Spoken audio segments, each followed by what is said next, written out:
رسول اللہ صلی اللہ علیہ وآلہ وسلم نے فرمایا، ایک شخص راستے پہ چل رہا تھا، اسے درخت کی ایک کانٹے دار شاخ ملی جو لوگوں کو تکلیف دیتی تھی۔ اس نے اسے ہٹا دیا۔ اللہ تعالیٰ نے اس کے اس عمل کو پسند فرمایا اور اسے بخش دیا اور جنت عطا فرما دی۔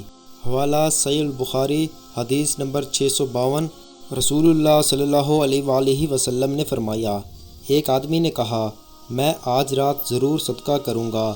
اتفاق سے اس کا صدقہ ایک چور، پھر ایک بدکار عورت اور پھر ایک مالدار شخص کو ملا۔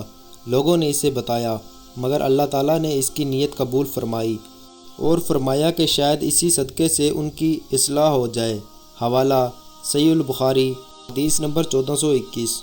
رسول اللہ صلی اللہ علیہ وآلہ وسلم نے فرمایا، ایک عورت نے ایک بلی کو باندھ رکھا، نہ اسے کھانا کھلایا نہ اسے چھوڑا کہ وہ زمین کے کیڑے مکوڑے کھا لیتی۔ اسی ظلم کی وجہ سے وہ جہنم میں داخل ہو گئی۔ حوالہ صحیح البخاری، حدیث نمبر 3482۔ رسول اللہ صلی اللہ علیہ وآلہ وسلم نے فرمایا کہ بعض لوگوں سے اللہ تعالیٰ قیامت کے دن نہ بات کرے گا، نہ ان کی طرف نظر رحمت فرمائے گا اور ان کے لیے دردناک عذاب ہوگا۔ حوالہ صحیح المسلم، حدیث نمبر 106۔ رسول اللہ صلی اللہ علیہ وآلہ وسلم نے فرمایا کہ میں مکہ میں ایک پتھر کو جانتا ہوں جو نبوت سے پہلے بھی مجھے سلام کیا کرتا تھا۔ حوالہ صحیح المسلم، حدیث نمبر 2277۔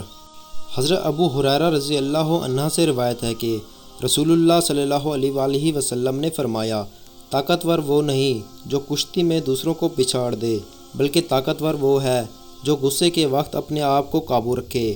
حوالہ صحیح المسلم۔ حضرت انس بن مالک رضی اللہ عنہ سے روایت ہے کہ رسول اللہ صلی اللہ علیہ وآلہ وسلم نے فرمایا، لوگوں کے لیے آسانیاں پیدا کرو، دشواری پیدا نہ کرو، خوشخبری دو اور نفرت نہ دو۔